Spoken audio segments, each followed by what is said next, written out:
Back again, just doing a quick video since I've got all my parts.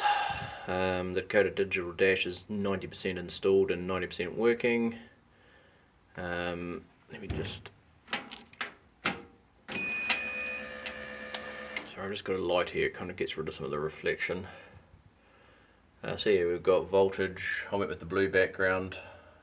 Oil pressure won't work at the moment because I haven't got the sender set up, as I haven't for the water temp. I've just got to run the wires out down there. Fuel gauge is in and working.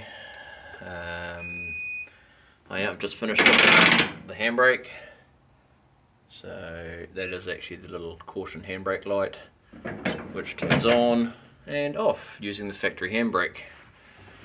What I did there, I actually had an old switch from one of my Toyota Starlets back in my little 4-cylinder toy car days, which is mounted on a little L bracket in here onto the frame divider for the thing. Oh, and you can see the ECU for the Dakota Digital dash is tucked away. It actually uses a factory mount on this side over here, and I just had to put a little spacer bracket on that side. All the wiring comes into there and straight up and in, so it's quite nice.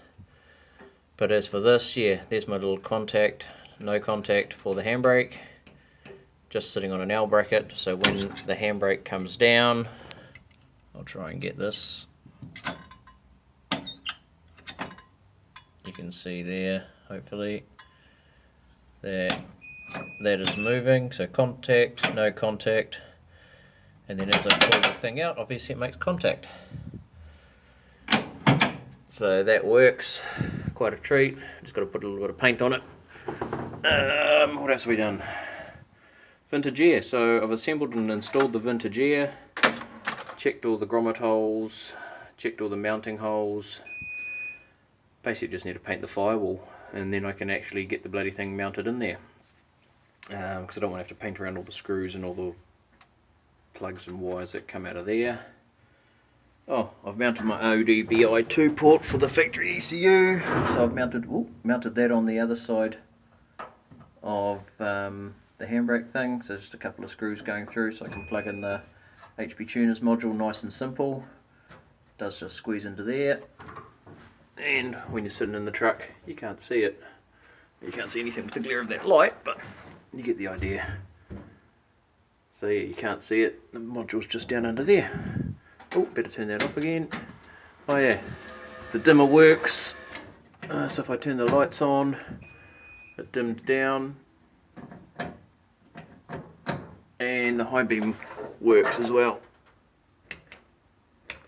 So if I had a steering column and indicators, all that would work too. Let me just go and turn the temporary battery off.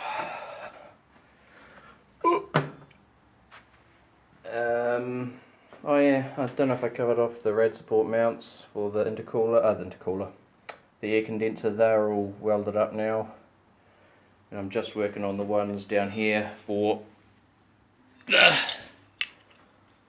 radiator support, which has a couple of grommets like that, and then this L plate here is going to go across here, weld onto that, and then screw into the front panel, and that gives me my upper supports.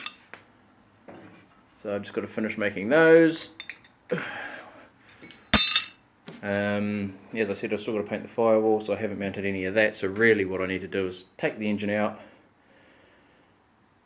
sand and paint the firewall, put it all back in, and then it's in there for the last time, and then I can start mounting up the inner guards and actually mounting the battery. Other than that, I did get a electric wiper with all my stuff, or electric wiper conversion. That didn't work, it was the wrong one. I forgot that my firewall and everything on the electrical side appears to be late 57 stuff, not the later 58, 59 model. So I've got a